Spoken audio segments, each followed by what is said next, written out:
नमस्ते फ्रेंड्स, हम मई 2021 current affairs पढ़ रहे थे विज़न आईएएस का। तो हमने पढ़ लिया था इंटरनेशनल रिलेशनशिप। हम पढ़ रहे थे, हमने 2 टॉपिक कवर कर लिए थे, डैप्ट्रा पॉलिसी के बारे में और इंडिया तिब्बत पॉलिसी के बारे में। नेक्स्ट हमारा टॉपिक है वो है इंडियाज़ पैलेस्टीन पॉलिसी के बारे में। तो हम स्टार्ट करते हैं अपने टॉपिक को। हम पढ़ते हैं इंडिया की पैलेस्टीन पॉलिसी को लेके। रिसेंटली वायलेंट क्लैशेस हो रहे हैं जो कि इजरायली और पैलेस्टीन फैक्शंस जो कि गाजा स्ट्रिप में प्रेजेंट है वहाँ पे हो रहे हैं, जो कि एंड हो चुके हैं। बट इज़राइल और हमास के उन्होंने एग्री करा है इजिप्टेड मीडिएटेड सीज़ फायर को। सो बैकग्राउंड देख लेते हैं हम इज़राइल पैलेस्टीन कॉन्फ्लिक्ट का। बहुत ज़्यादा इश्यूज़ हैं जो कि बॉर्न ऑफ कंटेंशंस बन चुके हैं दोनों के लिए, जैसे कि इज़राइल और पैलेस्टीन एग्री नहीं कर पा रहे हैं लाइक मैटर्स, जो कि पैलेस्टीन रिफ्यूज़ी के लिए हम क्या कर सकते हैं, और ज्यूइश जो सेटलमेंट प्रेजेंट है वेस्ट बैंक को, वह वहाँ पे रहेंगे या फिर उनको रिमूव करा जाएगा वहाँ से, और क्या दोनों साइड पे जेरूसलम को शेयर किया जाएगा, और Palestine state should be created, क्या पैलेस्टीन स्टेट को क्रिएट किया जाएगा अलॉन्ग साइड विद इज़राइल। सो ये मैटर अभी तक सॉल्व नहीं हुए हैं। सो इज़राइल ने अभी भी वेस्ट बैंक को ऑक्यूपाई करा है। हालांकि वह गाजा से पुल्ड आउट कर चुके हैं, बट फिर भी यूएन रिकॉग्नाइज करता है जो ये पीस ऑफ लैंड है, ये एक ऑक्यूपाइड टेरिटरी है। हमास लार्जेस्ट एक मिलिटेंट इस्लामिस्ट ग्रुप है पैलेस्टीन के लिए, जो कि गाजा को कंट्रोल करता है। इज़राइल क्लेम करता है कि जितना भी जेरूसलम है वह उसका कैपिटल है, बल्कि पैलेस्टीन ये क्लेम करता है जो ईस्ट जेरूसलम का हिस्सा है वह कैपिटल है पैलेस्टाइन स्टेट का। ब्रीफ हिस्ट्री देख लेते हैं हम इज़राइल पैलेस्टीन कॉन्फ्लिक्ट की। 19th सेंचुरी में नेशनलिज्म राइज़ हो रहा था और जियोनिज़्म भी राइज़ हो रहा था पूरी दुनिया में। इसकी वजह से माइग्रेशन हुआ पैलेस्टीन के ऊपर जियोनिज़्म का। सो 1917 में बाल्फोर डिक्लेरेशन हुआ था, जिसकी वजह से ब्रिटिश मैंडेट ऑफ पैलेस्टीन को फॉर्म किया गया। फिर 1947 में यूएन ने इंटरवेन करा और फॉर्मेशन हुई इज़राइल और पैलेस्टीन की, जो 2 नई स्टेट बनी। 1941 से लेकर 45 तक हॉलोकॉस्ट हुआ और वहाँ पे इंक्रीज हुई डिमांड की यूएस स्टेट को बनाने के लिए। और 1948 से लेकर मार्च 10 1949 तक अरब और इज़राइल का वॉर हुआ, जिसमें इज़राइल की विक्ट्री हुई। देन मई 14 1948 में इज़राइल को इंडिपेंडेंट के डिक्लेयर कर दिया गया। और 1967 में 6 डे वॉर हुई, जिसमें इज़राइल ने ऑक्यूपाइड कर लिया पैलेस्टीन लाइन को, वेस्ट बैंक को और गाजा स्ट्रिप को भी उन्होंने ऑक्यूपाई कर लिया। और 1964 में पीएलओ की स्थापना हुई, जिसे पैलेस्टीन लिबरलाइजेशन ऑर्गेनाइजेशन भी बोलते हैं। और 1987-1993 में हमास का फॉर्मेशन हुआ, जो एक मिलिटेंट इस्लामिस्ट ग्रुप है जो कि प्रेजेंट है गाजा स्ट्रिप में पैलेस्टाइन में। सो ओस्लो एकॉर्ड साइन हुआ 1993 में, जिसकी वजह से असैसिनेट हो गए इजरायली पीएम। और 2000 से लेकर 2005 में इजराइल ने लीव कर दिया गाज़ा को और हमास ने उसके ऊपर कंट्रोल ले लिया। नेक्स्ट हम देख लेते हैं कि इंडिया की इज़राइल और पैलेस्टाइन की पॉलिसी क्या है। इनिशियल फेज़ में देखा जाए तो इंडिया ने वोट करा था against the creation of Israel 1947 में यूएन जनरल असेंबली में, और उन्होंने अपोज किया था partition of Palestine. Called for face आया तो इंडिया सपोर्ट कर रहा था पैलेस्टीन की फ्रीडम को लेके, और एक मॉरल और लीगल पोजीशन मानता था against the Israeli occupation international law और नॉर्म्स के अनुसार। जब इजराइल ने सीज़ कर लिया 78% टेरिटरी 6 डे वॉर 1967 में, तो इंडिया ने सपोर्ट करा creation of an independence one और पैलेस्टीन स्टेट को, जो कि 1967 बॉर्डर के अनुसार होगी और ईस्ट जेरूसलम उसकी कैपिटल होगी। और उन्होंने सपोर्ट करा 2 स्टेट सॉल्यूशन को। फिर हम मैड्रिड पीस कॉन्फ्रेंस के बारे में देख लेते हैं। इंडिया ने एस्टेब्लिश कर लिया फिर अपनी डिप्लोमेटिक रिलेशन को इजराइल के साथ 1992 में, और इसमें वह चाहता भी था कि इसराइल और पैलेस्टीन के टाई इम्प्रूव हो मैड्रिड कॉन्फ्रेंस 1991 में, और टू स्टेट सॉल्यूशन पे वह एग्री उसमें भी था। और जो चेंजेस ग्लोबल ऑर्डर में हो रहे थे, वह डिसइंटीग्रेशन हो रहा था सोवियत यूनियन का, पर उन्होंने कभी भी पैलेस्टीन को अकेला नहीं छोड़ा। कंटेम्प्रेरी फेस में देखा जाए तो इंडिया की जो पॉलिसी है उसमें शिफ्ट देखा जा रहा है। इंडिया ने ड्रॉप्ट कर लिया ये आइडिया ईस्ट जेरूसलम को लेके, और 1967 बॉर्डर में जो कि क्लेम करा गया था कोल्ड वॉर के दौरान, उसको फिर उन्होंने रिजेक्ट कर दिया।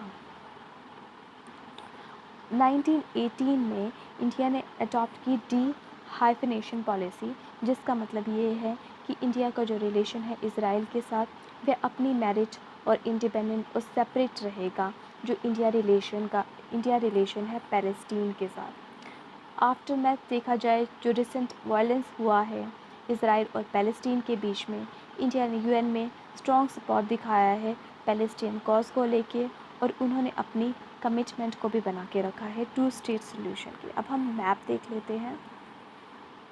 ये है इसराइल का एरिया और इसमें है ये वेस्ट बैंक, और जो गाजा स्ट्रिप का एरिया है ये पैलेस्टीन के पास है।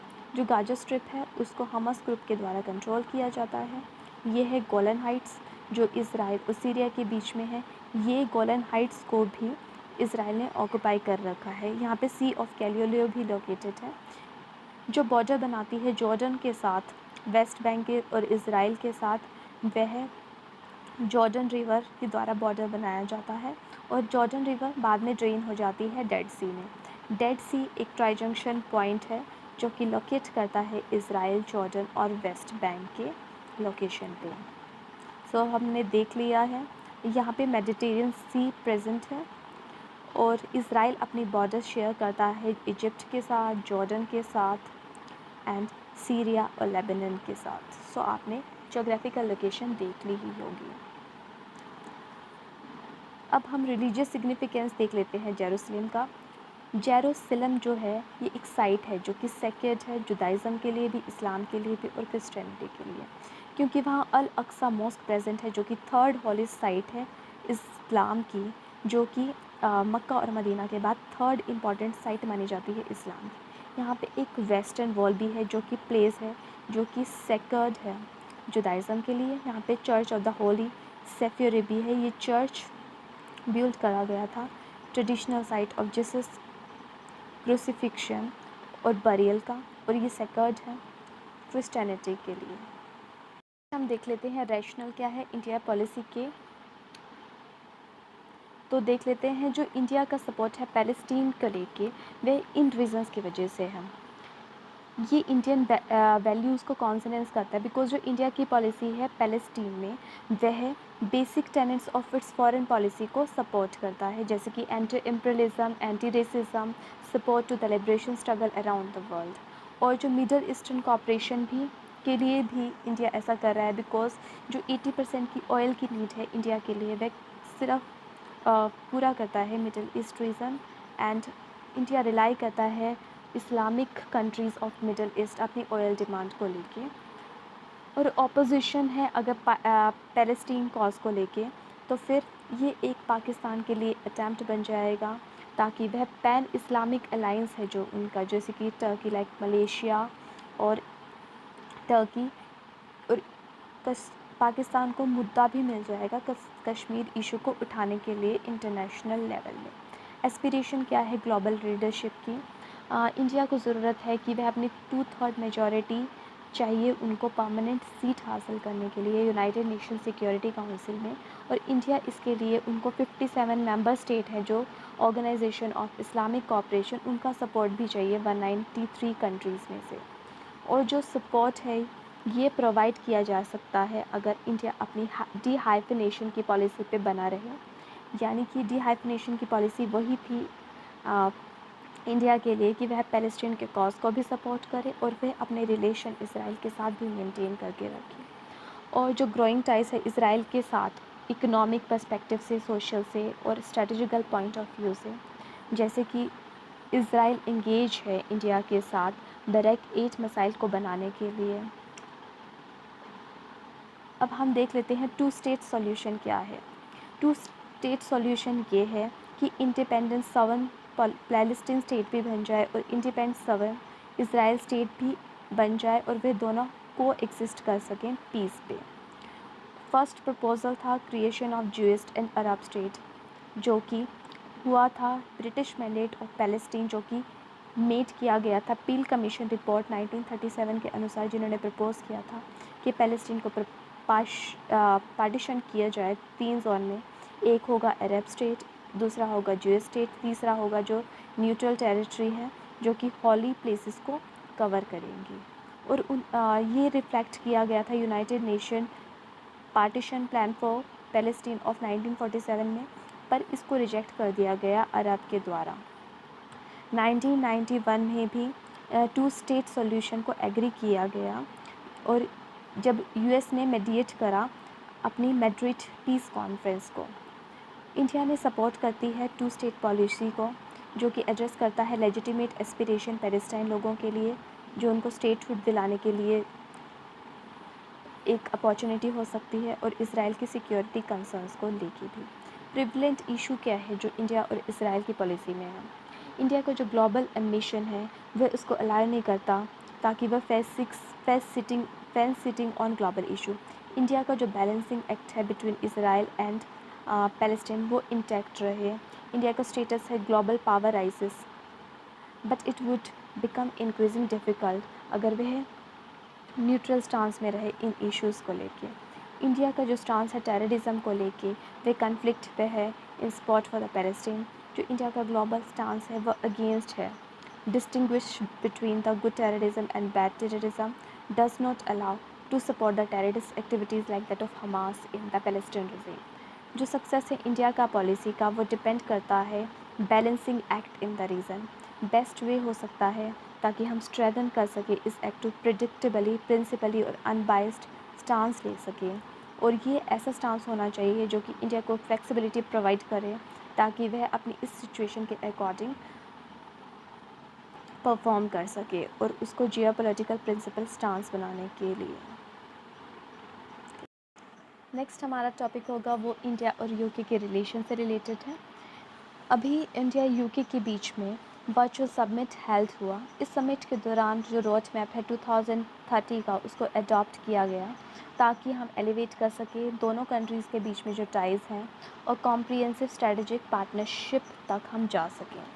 जो रोड मैप है वो डीपर और स्ट्रॉन्गर एंगेजमेंट करता है 10 ईयर्स में की एरियाज़ में, जैसे कि people to people contact, trade, economic, defence and security, climate action and health. जो 2004 में यूनाइटेड किंगडम और इंडिया ने अपने जो रिलेशनशिप्स हैं उसको अपग्रेड कर दिया था स्ट्रेटेजिक पार्टनरशिप के रूप में।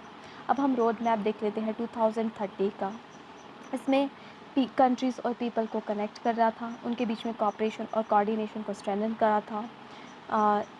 जो मल्टीलैटरल फोरम में हैं जैसे कि G20 और WTO, और इम्प्लीमेंट करना चाहते थे माइग्रेशन और मोबिलिटी पार्टनरशिप को एक्सप्लोर करना चाहते थे पार्टनरशिप पूरी दुनिया में, और इम्प्लीमेंट करना चाहते इंडिया यूके टुगेदर, जो कि साथ साथ बोलते हैं ताकि हम सेलिब्रेट कर सकें 75th year of India independence. फिर हम ट्रेड एंड प्रॉस्पेरिटी को लेके भी है। उन्होंने एक एक्सचेंज ट्रेड पार्टनरशिप के बारे में बात करी है जो कि नेगोशिएट करता है एक कॉम्प्रिहेंसिव फ्री ट्रेड एग्रीमेंट के रूप में, ताकि एक्सचेंज एंड कोऑपरेशन हो सके सर्विस सेक्टर में जैसे कि आईटी और डिजिटल टेक और हेल्थ केयर सेक्टर में, और एनकरेज कर सके यूके कंपनीज़ को कि वह इन्वेस्ट करे इंडिया के मैन्युफैक्चरिंग सेक्टर में और वह एडवांटेज हो प्रोडक्टिव लिंक्ड इंटेंसिव स्किल के लिए। Next one is defence and security. Significant क्यों है यूके इंडिया के लिए? इकोनॉमिक पॉइंट ऑफ व्यू से देखा जाए तो जो ट्रेड है इंडिया और यूके के बीच में वो 15.5 बिलियन है, और 2 बिलियन जो ट्रेड है वो सरप्लस के रूप में है इंडिया के साथ यूके का। जो ग्रेटर ट्रेड अपॉर्चुनिटी है पोस्ट ब्रेक्सिट एरा में, बिकॉज यूके लुक कर रहा है ट्रेड रिलेशन को डेवलप करने के लिए एमर्जिंग मार्केट्स में, और ये एक अल्टरनेटिव के रूप में भी काम कर सकता है इंडिया यूरोपियन यूनियन के बाद। जो मेन एक्सपोर्ट जो इंडिया करता है यूके को वह है apparel, clothing accessories, power generating machinery, equipment, petroleum और टेक्सटाइल यार्न और फैब्रिक और फुटवेयर। जो मेन इंपोर्ट जो करता है इंडिया वह है power generating machine, equipment, non ferrous metal, general industrial machinery और equipment and machine, transport equipment और बेवरेजेस। नेक्स्ट हम देख लेते हैं इन्वेस्टमेंट के बारे में। जो इंडिया है वह सेकेंड लार्जेस्ट इन्वेस्टर है यूके में और इमर्ज हुआ है second largest job creator with Indian companies. India ने क्रिएट करी है 1,10,000 जॉब्स इन द यूके। और जो यूके है वह फोर्थ लार्जेस्ट इनवर्ड इन्वेस्टर है इंडिया में after Mauritius, Singapore and Japan, जो कि अकाउंट करता है about 7% of their foreign direct investment into India. Possibility देखा जाए तो India UK free trade area की दोनों साइड्स ने अनाउंस करा था इनहेंस ट्रेड पार्टनरशिप इस वर्चुअल समिट में। इंडिया ने पहले भी नेगोशिएट करा है, एक ब्रॉड बेस्ड ट्रेड है और इन्वेस्टमेंट एग्रीमेंट है जिसको BTIA बोलते हैं यूके के साथ। ये पार्ट था यूरोपियन यूनियन का। दोनों के बीच में टॉक्स हुए थे जो कि स्टार्ट हुए थे 2007 में, बट डिफरेंसेस के वजह से जो कि ग्रेटर मार्केट एक्सेस की वजह से था दोनों साइड्स का मर्केंडाइज एक्सपोर्ट को लेके, उसकी वजह से ये डील अभी तक नहीं हो पाई थी। स्ट्रेटजिक पॉइंट ऑफ व्यू से देखिए, कॉन्फ्रंटेशन है USA और चाइना के बीच में बढ़ती जा रही है।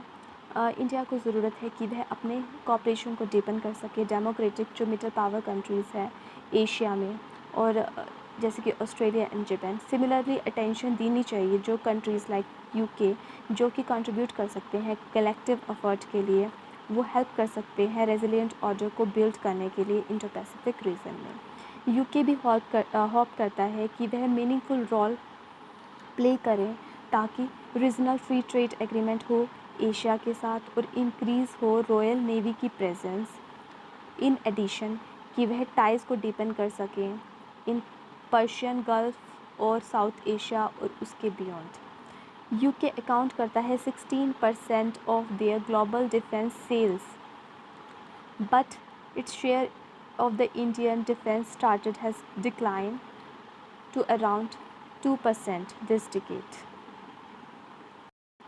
नेक्स्ट है हम अपनी चाइना को लेके जो डिपेंडेंसी है उसको रिड्यूस करने के लिए दोनों कंट्रीज़ ने ये चाहती हैं कि वह रिड्यूस करें एक जो इकोनॉमिक एक्सपोजर है चाइना को, और जो चाइना के जो फ्यूचर इन्वेस्टमेंट है क्रिटिकल इंफ्रास्ट्रक्चर में, जैसे कि यूके ने बैन भी करा है हुआई इक्विपमेंट को कि वह 5G नेटवर्क को डेवलप कर सके।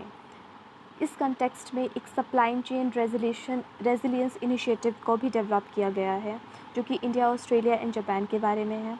यूके भी उससे एडवांटेज ले सकता है। एंटी टेररिस्ट एजेंडा को सपोर्ट करने के लिए भी हम दोनों कंट्रीज़ की जो कोऑपरेशन है वो चाहते हैं। यूके को स्पॉन्सर कर सकता है जो एफर्ट है यूनाइटेड नेशन के कि वह डेजिग्नेट कर सके जो लीडर जो एक्सट्रीमिस्ट लीडर हैं जैसे कि जैश ए मोहम्मद ग्लोबल टेररिस्ट के रूप में, और वह नेम और शेम भी करते हैं पाकिस्तान को कि वह फेल हो चुके हैं, टेररिज्म को फाइनेंस करते हैं वो, और उनको प्रिवेंट करने के लिए वह फेल हो चुके हैं। और नेक्स्ट है जो एजिंग पॉपुलेशन हो रही है यूके की और उनकी वर्क फोर्स घट रही है, तो जो इंडिया का वर्क फोर्स है वह उससे गोल्डन अपॉर्चुनिटी हासिल कर सकता है, वह वहाँ जाके काम कर सकता है। And next one is cultural and diaspora relation. जो 2011 का जो सेंसस बताता है वह बताता है कि जो 1.5 मिलियन पीपल रह रहे हैं इंडियन यूरिजन के वो यूके में रहते हैं और उनकी पॉपुलेशन का ऑलमोस्ट 1.8% है और वे उनकी जीडीपी में 6% तक कंट्रीब्यूट करते हैं, और उनके साइज, स्प्रेड और इन्फ्लुएंस इंडियन का ग्रोथ हो रहा है। जो पोटेंशियल है इंडियन डायस्पोरा की वह सब्सटेंशियली कंट्रीब्यूशन कर सके इंडिया में वह बहुत ज़्यादा है। इश्यूज़ क्या क्या है ये देख लेते हैं जो इंडिया और यूके के रिलेशंस में है। सबसे पहले तो है कॉलोनियल प्रिज्म। जो एंटी कॉलोनियल रेसेंटमेंट है ब्रिटिशर्स के खिलाफ वह अभी भी देखे जाते हैं, वह सरफेस किए गए हैं इंडियन पॉलिटिकल और ब्यूरोक्रेटिक क्लास के बीच में। और इंडिया का कॉम्प्लेक्स बिजनेस इन्वायरमेंट है, कॉम्प्लिकेटेड लॉज हैं टैक्स को लेकर, इंपोर्ट को लेके, फॉरेन डायरेक्ट इन्वेस्टमेंट को लेके और बिजनेस इन्वायरमेंट को लेके, जो कि हिंडर करता है ट्रेड इन्वेस्टमेंट में, जो यूके कर सकता है इंडिया में। और यूके की इमिग्रेशन पॉलिसी है, लिमिट है, जो मूवमेंट ऑफ पीपल है वह मेजर कंस्ट्रेंट है यूके और इंडिया के टाइज में। जो स्किल्ड वर्कर है, स्टूडेंट है, टूरिस्ट है, वह वेलकम और एक्सपेंसिव लगता है, उनको डिफ़िकल्ट लगता है वहाँ जाना। डिफेंस कॉपरेशन को देखा जाए तो यूके के पास गवर्नमेंट टू गवर्नमेंट फ्रेमवर्क नहीं है आर्म्स को सेल करने के लिए इंडिया में और कमर्शियल लेड ट्रांजैक्शन को करने के लिए। ज़्यादातर जो इंडिया के जो आर्म्स हैं वो फॉरेन मिलिट्री सेल्स और गवर्नमेंट टू गवर्नमेंट ट्रांजैक्शन में होते हैं। फिर क्लोजनेस है यूके की चाइना और पाकिस्तान को, despite cooperation with India in the issue. UK का जो परसीव्ड सॉफ्टनेस है पाकिस्तान स्पॉन्सर टेररिज्म को लेके और जो कंसर्ट एफर्ट हो रहे हैं चाइना को पोस्ट ब्रेक्सिट इकोनॉमिक पॉलिसी को लेके, वह कॉन्ग्रेंस है इंडिया की स्ट्रेटेजिक प्रायोरिटीज़ को लेके। जो रिसेंट एटीट्यूड है लेबर पार्टी का, जो लेबर पार्टी ने रिसेंटली जो इंडिया की जो डोमेस्टिक पॉलिसी है जैसे कि कश्मीर और फार्मर एजिटेशन को, उसको सपोर्ट करा है।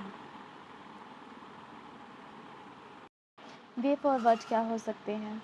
दोनों एक दूसरे के साथ मिलकर एक ग्लोबल इकोनॉमिक पार्टनरशिप बना सकते हैं। जैसे कि आपको पता ही होगा ब्रिटेन ने अभी क्या बोलते हैं यूरोपियन यूनियन से बाहर निकला है और इंडिया ने रीजनल कॉम्प्रिहेंसिव इकोनॉमिक पार्टनरशिप को ज्वाइन करने से मना कर दिया है। तो वह दोनों अपना एक दूसरे के साथ इकोनॉमिक अलाइंस बना सकते हैं। वह इंडो पैसिफिक को मैनेज करने के लिए कोऑपरेट कर सकते हैं बिकॉज़ ब्रिटेन भी टिल्टेड है इंडो पैसिफिक पॉलिसी को लेके और इंडिया चाहता है कोalition ताकि वह रीजनल बैलेंस क्रिएट कर सके इंडो पैसिफिक रीजन में। कोविड-19 पेंडेमिक को मैनेज करने के लिए भी दोनों इन स्ट्रेटेजिक इन कोऑपरेशन दिखा सकते हैं हेल्थ सेक्टर में और कंट्रीब्यूट कर सकते हैं जो कि ग्लोबल वॉर हो रही है वायरस के ख़िलाफ़। और पॉसिबिलिटी है कि वह वैक्सीन प्रोडक्शन को बढ़ाने के लिए, पब्लिक हेल्थ सिस्टम को इम्प्रूव करने के लिए कोऑपरेट कर सकते हैं, पोस्ट ब्रेक्सिट पार्टनरशिप कर सकते हैं और सर्विस सेक्टर में और एम्प्लॉयमेंट अपॉर्चुनिटी को, जो कि स्किल्ड इंडियन वर्कर्स को क्रिएट करने के लिए हेल्प कर सकते हैं दोनों कंट्री। वाइडर कोऑपरेशन दिखा सकते हैं जैसे कि इंडियाज़ के जो एम्बिशन इश्यूज़ है अर्बनाइजेशन, डिजिटाइजेशन, स्किल डेवलपमेंट और education, science and creative industries. So ये हमारा इंडिया और यूके रिलेशन से टॉपिक कंप्लीट हो चुका है। नेक्स्ट हम पढ़ेंगे फरजाद बी गैस फील्ड के बारे में। सो हम अपनी वीडियो को ख़त्म करते हैं। Thank you so much.